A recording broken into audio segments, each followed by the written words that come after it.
Yes. And another person asked, which is actually on my list to ask you, but let's get to it, is about testosterone. So my question was, if I learned from you that testosterone is actually, correct me if I'm wrong, if I learned correctly, more prevalent than estrogen in a woman's body always.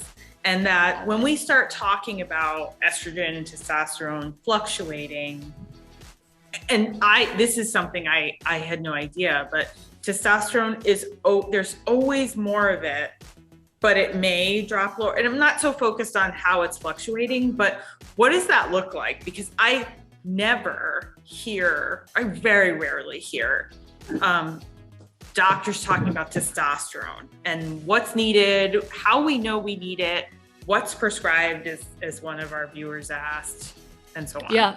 So the problem is the marketing or the gender bias of hormones, right? Because so many people think, stereotypically testosterone gets labeled as the male hormone, estrogen gets labeled as the female hormone, and then we completely are incapable of thinking that people who are, testicle bearing individuals, men, I want to be careful with my gender language, sure. But your typical male has estrogen, and your typical ovary bearing person, your female, has testosterone. When you give testosterone the male label, you make it not important for the woman.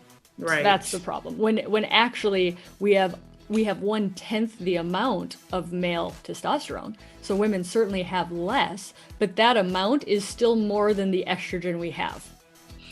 That's incredible. It's incredible. I didn't know it or believe it either, because I wasn't taught that in medical school. And the reason the way testosterone's measured, and I'll mess it up, but for example, it's measured in like picograms per milliliter, and estrogen's measured in like deciliters per, like they're actually measured in different amounts, but when you convert it, you'll see that there's more testosterone than estrogen.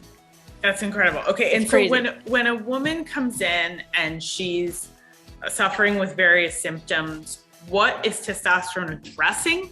And would she ask for a prescription of testosterone solely, or is HRT sort of covering all hormones necessary?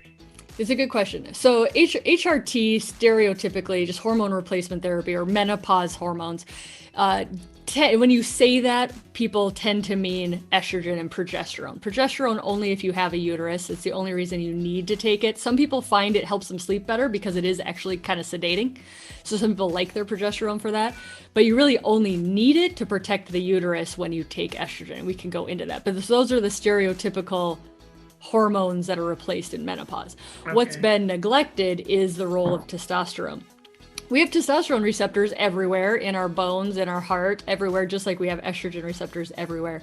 We have long-term data on giving testosterone to women. Right now, the only indication really is for sex drive, low libido.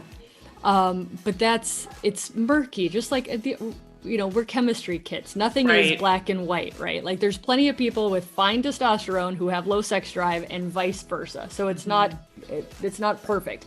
But so the issue is there's no FDA approved indication for testosterone in America. So people are using it postmenopausally for low desire, and when it works, women are like, this is fantastic. Are there other benefits, like maybe an additional help to prevent osteoporosis, perhaps? Just vitality, zest, energy for life, your drive, but you're not going to get it prescribed for those things.